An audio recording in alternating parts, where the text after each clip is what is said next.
Hey, future RN. So let's talk about one of the most critical skills you'll perform, seriously, every single shift, the respiratory assessment. Why is it so important?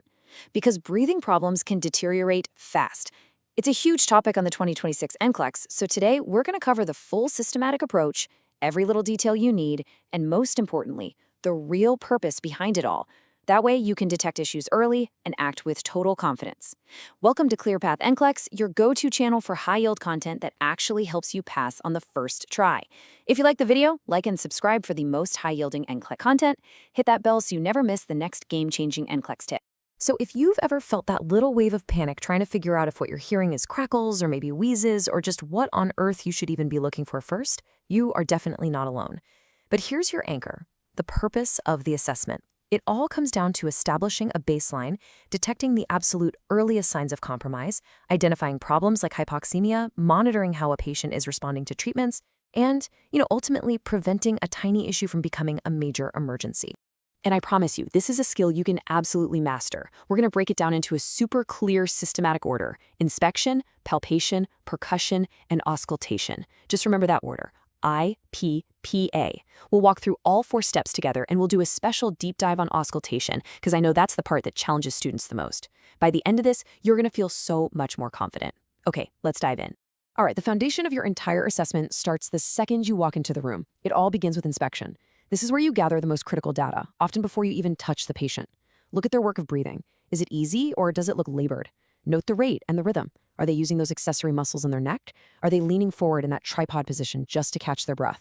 Check their skin color for any cyanosis, and look at their mental status. Remember, confusion can be a late sign of low oxygen. Seriously, this initial survey is everything. Now let's look at the critical difference between the front and back views. This is so vital for both inspection and our next step, palpation. On inspection, you're looking for that symmetrical chest rise. And during palpation, you'll place your hands on their back to feel for that very same symmetry. Knowing your lobes here is key. From the front, you're mostly assessing the upper lobes, plus that unique right middle lobe. But from the back, you're mainly assessing the lower lobes. So the most crucial point here is you cannot assess the right middle lobe from the back. You just can't get to it from there. So after inspection and palpation, we have percussion. This is where you gently tap on the chest to assess what's going on underneath. What you want to hear is a low-pitched, resonant sound over healthy lung tissue. But if you hear a dull thud, that could mean there's fluid or a mess. And if it's hyper-resonant, kind of like a drum, that's a huge red flag for something like a pneumothorax. Okay, now we're ready to prepare for the final and most detailed step, auscultation. And believe me, proper prep here makes all the difference between hearing a muddled mess and a clear diagnosis. These 5 steps right here, they're totally non-negotiable. Number 1, always listen on bare skin. Clothing creates these friction sounds that can totally mimic crackles. 2, have your patient sit upright. It just gives their lungs the best chance to expand fully. 3, guide them to breathe slowly and deeply through their mouth. Breathing through the nose can create turbulence that masks the real lung sounds. 4, be patient. If you rush, you might miss crackles that only happen at the very, very end of inspiration. You have to listen to one full breath, in and out. And number 5, this is the golden rule. Compare side to side. Listen to one spot, then immediately go to the same spot on the other side. It's the fastest way to spot any differences.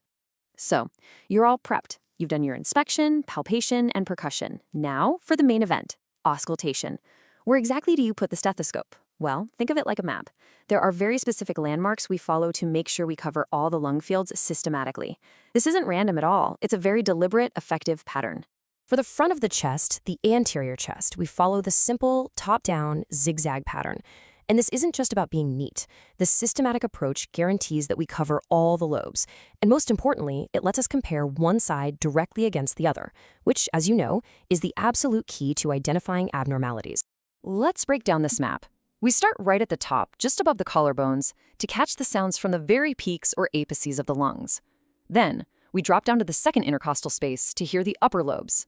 Now here's a super important landmark, the 4th intercostal space. On the right side, this is where you'll hear that right middle lobe, a spot you can't assess from the back at all. Finally, we move out to the side, to the 6th intercostal space, to hear the lower lobes from the front. Okay, let's flip around to the back. Assessing the posterior chest can be a little tricky because you've got the scapula or the shoulder blades in the way. So here's a pro tip. Have your patient cross their arms in front of them or even just lean forward a little bit. This pulls the scapula apart and really opens up our listening window. And just like the front, we start at the apices, this time just above the scapula. Then we move to that space between the spine and the shoulder blade, from about C7 down to T3 to listen to the upper lobes. Everything below that, from T3 down to T10, you are squarely in lower lobe territory. And clinically, this is so important because this is the most common place for fluid from heart failure or pneumonia to settle, all thanks to gravity. So you have to pay extra close attention here, always comparing side to side as you work your way down. Okay, this is the moment of truth. You've done the full IPPA, you followed the map perfectly, but now, what are you actually hearing? Well, the very first step in identifying the abnormal is knowing the normal inside and out. So let's decode those sounds. You know, there are 3 types of normal breath sounds, and their location is everything. Bronchial sounds are high-pitched and loud. You should only ever hear these directly over the trachea. Then you have bronchovesicular, which are kind of medium-pitched, and you'll hear those near the main bronchi. And finally, vesicular sounds. These are the soft, low-pitched sounds you should hear over most of the peripheral lung fields. And this quote right here says it all. This is the most important rule of interpretation. Hearing those soft, vesicular sounds out in the periphery, that's totally normal. But hearing loud, bronchial sounds out there, whoa, that is a huge red flag. It can indicate something serious, like consolidation from pneumonia. So you see, the sound itself isn't the problem, its location is. All right, now for the abnormal sounds, also called adventitious sounds.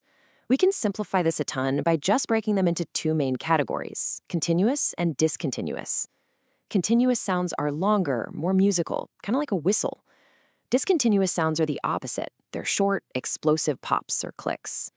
This simple framework is going to help you start categorizing what you hear right away. So the classic continuous sound is a high-pitched wheeze. It's that musical whistling sound that you hear most often on expiration. What's happening is the airways are narrowed. So the textbook clinical example is an asthma exacerbation. And your priority nursing action? Administering a prescribed bronchodilator.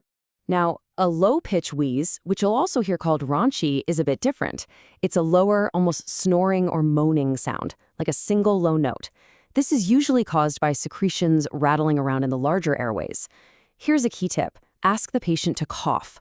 Raunchy will often clear up with a good cough, but wheezes won't. Okay, this next sound is one you can never ignore. It's called stridor.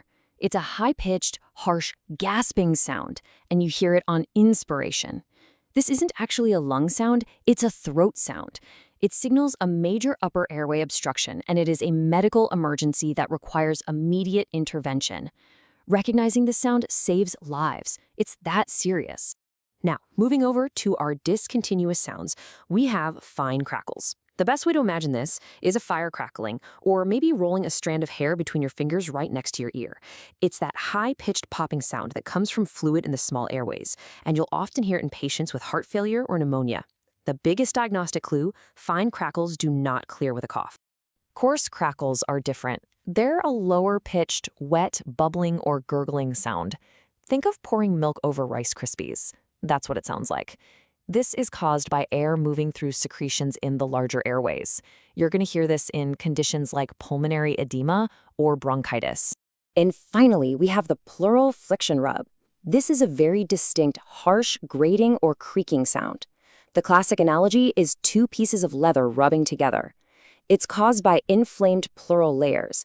And the key here is that you hear it on both inspiration and expiration, because those inflamed layers are rubbing together during the entire breathing cycle. So just remember that your full systematic assessment, following the pattern, identifying the sounds, and noting the location, that's what tells the whole story. Now let's test that knowledge with some rapid-fire NCLEX questions. I'll read the question, you pause the video and think, and then I'll give you the answer and the rationale. Ready? Question 1. What is the priority finding during a respiratory assessment? Pause for 5. The answer is use of accessory muscles. That's a sign of significant respiratory distress. Okay. Question 2. Which is the correct order of respiratory assessment techniques? Pause for 5. It's inspection, palpation, percussion, auscultation. Remember, IPPA. Let's keep going. Question 3 is a select all that apply. What are the signs of increased work of breathing? Pause for 5. The answers are nasal flaring, retractions, and tachypnea. Okay, question 4. A nurse hears bilateral wheezing. What is the priority intervention? Pause for 5. You got it. Administer a prescribed bronchodilator. And for the last one, when should a nurse notify the provider immediately? Pause for 5. A finding like an SpO2 of 88% combined with accessory muscle use is an immediate call. You see, it's not just about finding the sound, it's about knowing what to do with that information. That is the core of nursing. You can do this. You've got this.